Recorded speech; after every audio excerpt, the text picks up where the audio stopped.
There's one stereotype about the nice guy, and that he's needy and clingy and he stays in a bad relationship no matter what. And yes, I've been guilty of that. But what about the nice guy that can't commit? Can't commit to a woman or a job or a hobby or even meeting his friend for dinner? Welcome to the Nice Guy Show. I'm your host, Ari Graff, and I'm joined by my co-hosts, Faisal Kokar and Chuck Chapman. The three of us are coaches dedicated to helping nice guys because we are recovering nice guys ourselves. Together, we have decades of experience helping men level up. Our mission is to help men develop the confidence and the skills to get the love, sex, and success they desire. So I feel a bit ashamed to admit this, but I do identify as a commitment phobe, although this is changing as I continue to figure myself out. With my girlfriends as a teenager and in my 20s, I tended to feel overwhelmed by the girls' feelings and their desire for commitment. I always felt like getting into a relationship just increased her expectations, and she would just want to get deeper and deeper and get more and more of me. That was just my thought process at the time. So I would go from needy and clingy to distant and detached. I couldn't resolve this issue in myself. So when I got close to 30 and saw all my friends getting married, I just thought, well, it's time. I got to swallow my anxiety. I have to grow up and make that ultimate commitment to a woman. I decided to stop dating non-Jewish women and only date Jewish women. I came to believe that dating non-Jewish women was a way to avoid commitment. In other words, I believe that deep down it wouldn't work out with any of the non-Jewish women. Their cultures were too different. So focusing on dating Jewish women to find someone to marry was a new intention, a more serious one, and a scary one. And during those 3 years of dating my now ex-wife, I struggled with it.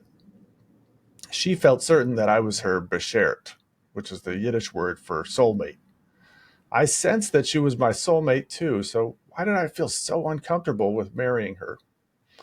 I always had this thought in my head that I've seldom verbalized out loud. Marriage equals death.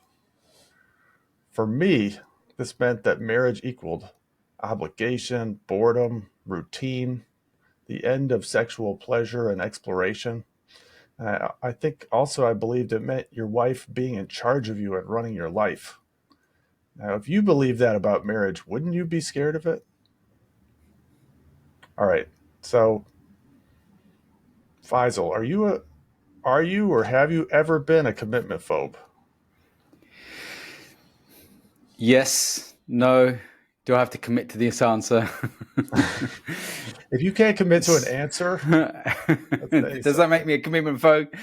Um, okay, I think some of my exes would say, yeah, he's a commitment phobe. And my coach, one of my coaches, he said, Faisal, you love the idea of falling in love, but you don't love the idea of a relationship. And I said, what does that mean? And he said, you have some commitment issues. And I said, if I look back at my history, I've had 6 year relationship and a 10 year marriage. How can I be a commitment phobe? And I would I would question whether I am a commitment phobe or not, or is it possible to be a commitment phobe and still be in a relationship? This is something that I thought about, as I was going in my relationships, that I could be in a committed relationship and still not fully commit. Because some of the women will say, you don't fully give yourself, and you hold back, and I'm thinking, well, where do we cross the line of like I am totally committed in this? Because I gave everything to my marriage. I said, look, I'm all in. Bought the house. We bought a house together. We got married. We had kids, and that was my full commitment. Now, whereas I guess looking back in hindsight, where I was falling short, what she was meaning is you're not fully emotionally committed. So, my question is, are men built for full emotional commitment, or is there some hardwiring in us that stops us wanting to fully commit? Otherwise, would we stop focusing on our purpose, go out, maybe go to war, maybe go and do something other than being fully in the relationship? There's a lot to unpack on this one. That's such a great question. Chuck, can you weigh in on that question? Well, for me personally, when I thought about this question, I was thinking, I'm more impulsive. I'm an impulsive codependent person. So I actually jump into relationships really quickly, but staying committed is been my issue in the past. Uh, when I look back on my relationships, there's this all or nothing kind of thinking that comes with that. So like I'm all in and I'm like, this is the greatest person, and I make her the emotional center of my universe, and I can't stop thinking about her and that kind of thing. And then after a while, maybe she'll do something that kind of bugs me or annoys me, and then it just starts eating away, and pretty soon I just kind of lose all interest, which is how a lot of things in my life go. I joke that I have some really expensive camera equipment in my closet because, it was really impulsive and wanted to get into photography. So I bought all of this expensive camera equipment and did it for about, you know, a month. And then my wife made a comment. She said, I like the photos you take with your iPhone better. And that was enough for me to just like stop doing it. So I think for me personally, I can commit too fast, which I don't think is really a commitment.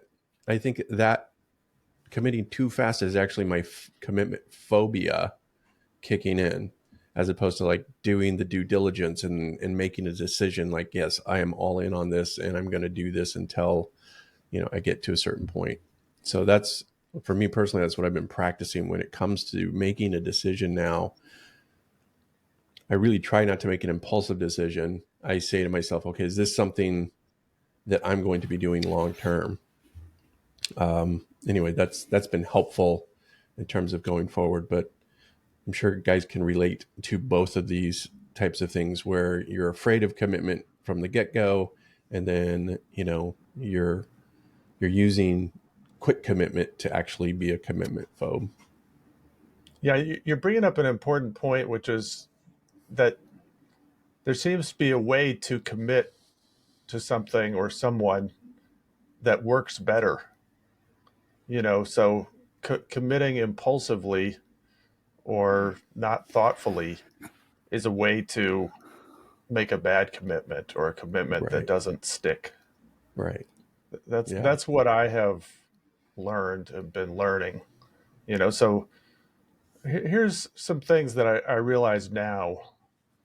Um, now that I'm divorced, um, what I realized is I wasn't able to commit because I didn't believe I could ever truly be honest with a woman and get my needs met and feel deeply satisfied. So, I mean, if you don't believe that you can be satisfied in a long term relationship or a marriage, how can you really be all in? How can you commit? So, when you start being honest, first with yourself, because, and this is something a lot of nice guys struggle with, is they don't know themselves. They actually haven't experienced being honest with themselves. They're just so buried in what they think they're supposed to do, what they think their partner wants. Um, so be honest with yourself first, which is a process, and then be honest with your woman about what your needs and wants actually are. It's scary, but it's also a game changer. So a couple things shifted for me. I mean, this is post divorce. One I was able to meet many of my needs through my male friendships and through my own personal practices. It's part of the nice guy recovery approach. That made me less needy with women. I learned how to lead in a relationship, another part of nice guy recovery. So I could participate in a relationship differently in a way that helped a woman feel safe and attracted to me. Another way that, though both of those are ways I could feel more easily satisfied in a relationship. And three, I became conscious about how I dated and got into relationships with women. So I realized that I didn't have to make a commitment until I was ready. So I think this was a key mistake I've made over and over, and I'm really only just starting to get it now. Faisal and I have had a lot of conversations about this, but I didn't have to make a commitment just because a woman asked for it, or I And that's or the I thing thought about, or I thought I was supposed yeah, to after a certain amount of dates. Yeah, what were you gonna say? yeah, exactly. Yeah, exactly. I think sometimes, when we do go on those dates, we feel this compelling guilt that I have to, just see this one person, just date this one person, just early on the dating process, and then I have to give all my time, all my resources to this person. I have to, fully commit. And I don't know about you guys, but have you ever had women made you feel guilty of not committing or not committing, early enough? Have you ever had that? Yes, yes, yes. Yes, yes. Yeah. Have you ever been, not just made feel guilty, but shamed for, you're afraid of commitment. You don't like to commit, and have you had those comments, I think Chuckster? Yes. in Yeah. my experience was because my first two marriages were very impulsive, right? That and because I got really hurt in both cases and hurt, uh, I became a commitment phobe kind of at that point, and that when I started dating my now wife, we were together for like 18 months, and I wasn't committed, and I was like committed to like being not dating anybody else, but as far as like going beyond that to a longer term commitment. And so we were together 18 months, and she said, basically kind of gave me a bit of an ultimatum. Well, no, it was an ultimatum. Was You it know, shit or get She off the gave you an it pot? offer. was sort of, yeah, it was kind of like, I'm not asking you to marry me, but I am asking you to step up and make a commitment. And so she asked me to move in with her. And I had to really think long and hard if I was ready for that. And I decided, okay, let's do it, And so we lived together for a year, and I always felt the external pressure from my parents, from her to an extent, of like I needed to get married. And so we were together for another year before I proposed, and then we were together for we were engaged for a year, before we got married, and then we've been married for 10 years now. So I mean, I think it worked out pretty well. What was the original question? Is there a difference between, for example, I've been in a situation where I've been in a relationship and you're exclusive, you're going out, you even moved in together, and there's still all that question about, you're not committed. So I wonder if there's let's help the guys listening to this understand, what is the difference between someone who's committed and not committed? Because there are some guys I know, they're physically committed, they're in the relationship, they're married, they've even moved, they moved in together, they're married, and she still complains that he's not fully committed to me. What does that mean? Well, it could be the difference between her version of commitment and his version of commitment. Like maybe her version of commitment is you're going to give me attention 24/7, you know. Hmm. And his version of commitment is I'm here, So so I was going to actually ask a question, what does commitment mean? I mean, what is the definition of commitment? And does commitment mean different things to different people? And specifically, does it mean different things to the feminine than it does to the masculine? I don't know what you guys think about that, but I think that Clearly, it does mean different things to different people. yeah, yeah. What Yeah. did you? What have you found in your current marriage, Chuck, about the different ways you view commitment, and have you Well, squared the circle? yeah, I think there's definitely sexual fidelity commitment, right? There's an emotional fidelity commitment there. There are boundaries that I have personally with her. She has boundaries with me. But ultimately, I think it's this idea of unless you break one of the major, you know, commitments, if you break the commitment, if somebody breaks the commitment, so like there's an infidelity, You talking about the something Ten like that. Commandments? Talking about the Ten Commandments, yeah. If you break one of the Ten Commandments, um, then it's like, okay, well then, once the commitment is broken, there's no longer a commitment there. So I think for me personally, it's probably around sexual commitment, emotional commitment, And also commitment to the relationship to always be working on it.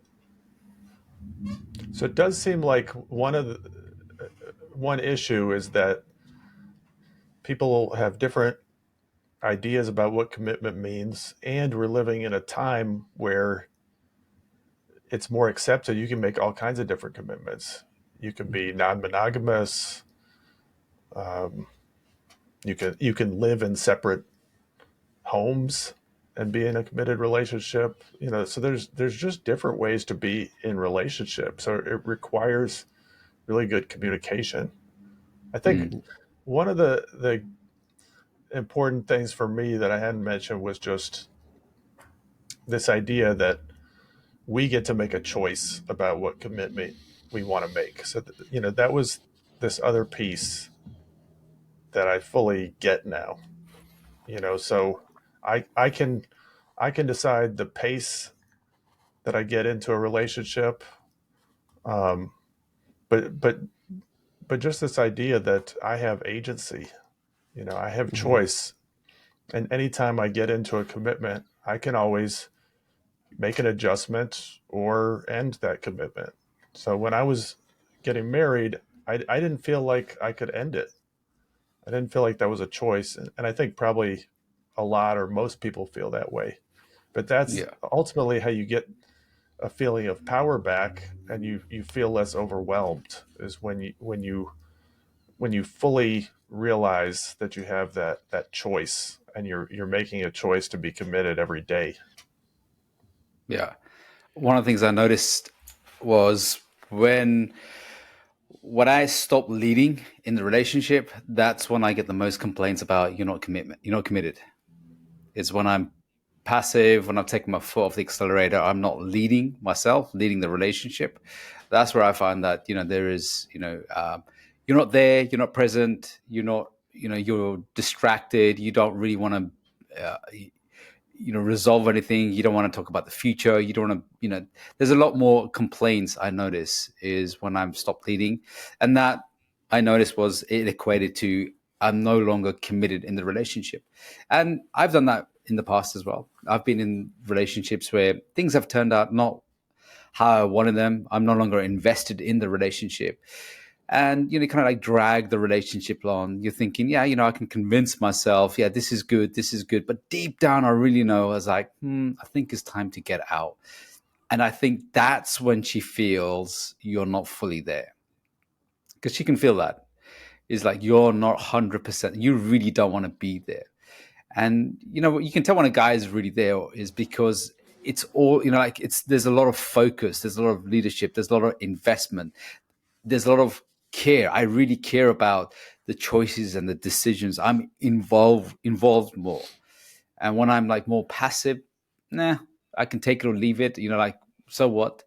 That's where I see a lot of commitment as well. My question is now is, go on, Jack. You're about to say something. Oh, I was going to say, I think that as you're talking, I'm thinking about this, and I think for the feminine is security-seeking creatures, so for them, commitment equals security. Okay, Hmm. for men, our highest value is freedom, so commitment equals constraint. All of a sudden, my choices are gone, right? Yes. And I think that true commitment should bring liberation. It should bring freedom. It should bring like joy and like, yeah, I totally want to be here. I'm also committed to working through, the bumps and the difficulties that are inevitably there. But I think that probably the masculine, feminine, the feminine wants the security, so she's saying commit, and the masculine's going, I want freedom, I want choice, I don't want to put all my eggs in one basket.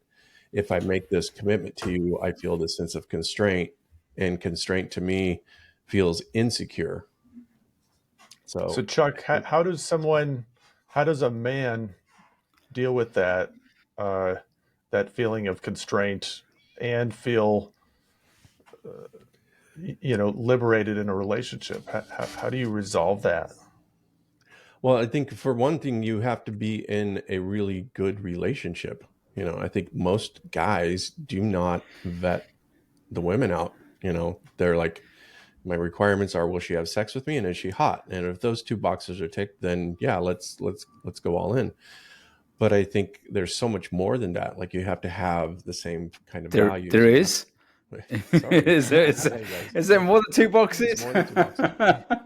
You need to have like the similar values, and you need to discuss things like your finances and children, and all of those different things. And if you're not feeling liberated, because here's the thing, if you guys want the same thing, like if you want children and she wants children, then that's going to feel liberating, right? But if you don't want children and she wants children, then that's going to feel constraining, right?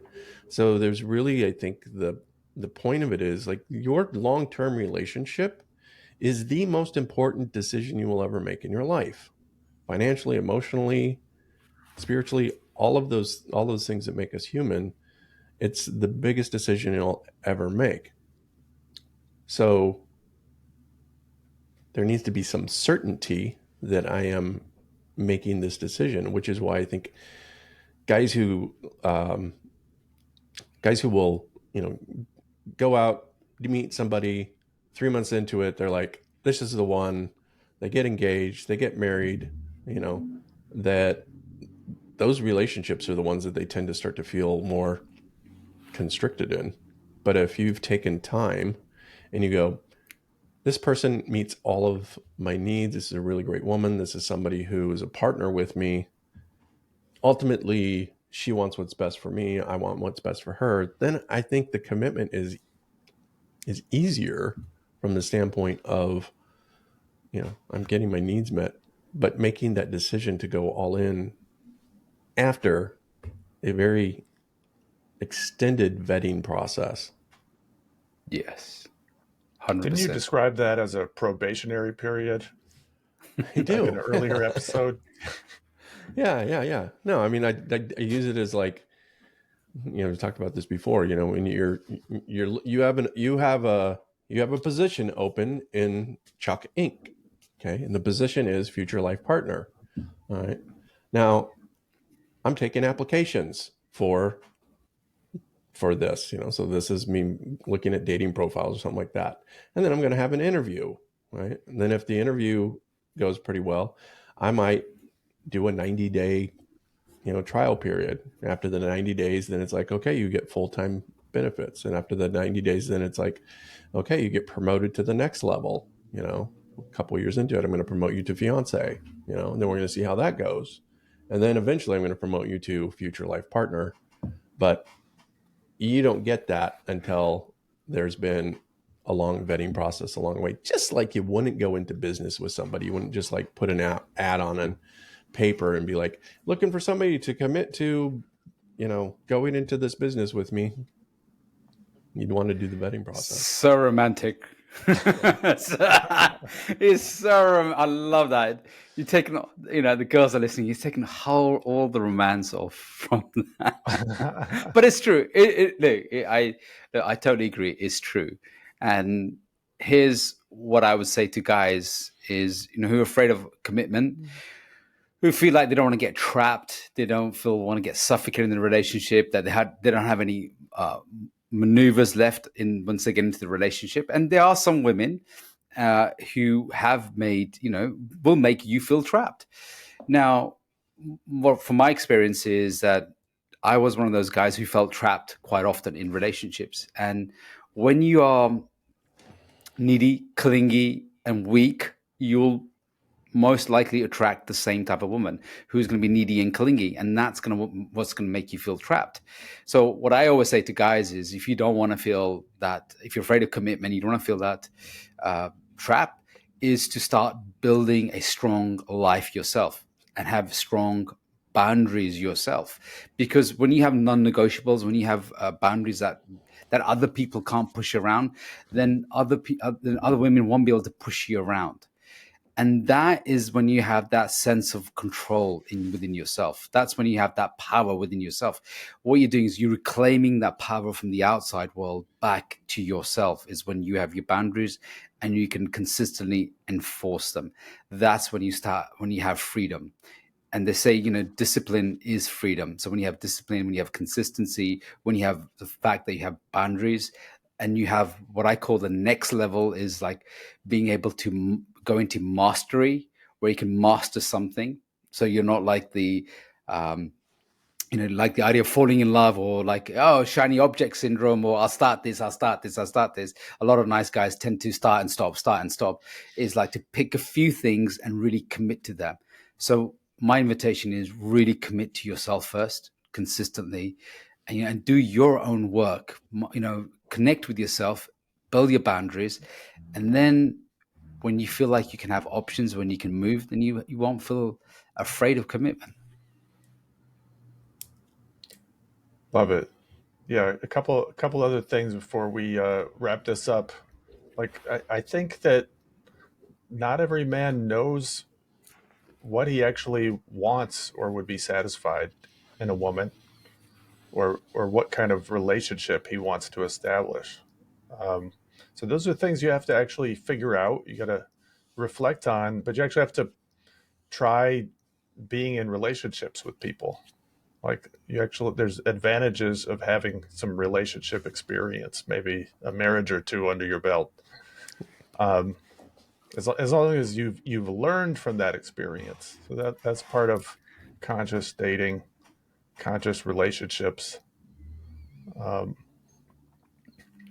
and think about the character of the woman that you're choosing.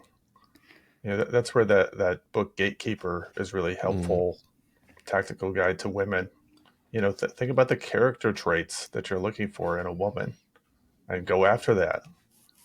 Think about whether you need a certain amount of space in your relationship in order to feel liberated. So be really conscious of what you want, and you're going to be Yeah. able to make more commitments, deeper Absolutely. commitments. I just want to mention one thing as well. It says in the No More Mr. Nice Guy book as well, is one of the things that keeps men really away from commitment is when they're monogamous to mother as well.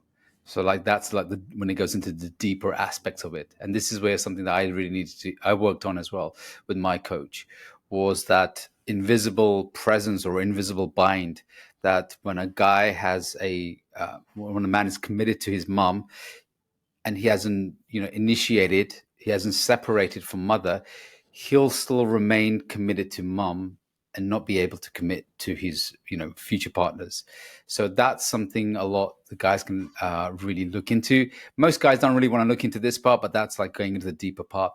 And there's a really good book on this. It's called Married to Mom by Dr. Kenneth as well, so check that out. Thank you. So divorce your mom. Yes. That's the first step. Okay. Thank you again for being part of the Nice Guy Show. Please, if you're watching this on YouTube, remember to like and subscribe, as this helps us to reach out to more men who need support. If you're listening to us on your favorite podcast platform, make sure to subscribe there as well. Go to niceguyshow.com to get on the mailing list. If you like this podcast, check out Get Your Balls Back, No More Mr. Nice Guy, Cultivating Courage. And we'll see you next time. You've been listening to The Nice Guy Show with certified Nice Guy recovery coaches Ari Graff, Chuck Chapman, and Faisal Kokar. Be sure to subscribe to this channel so you can listen to our latest episodes, and visit us on www.theniceguyShow.com. If you have any topics you'd like to hear us discuss, send us an email at support@theniceguyShow.com. Thanks for listening.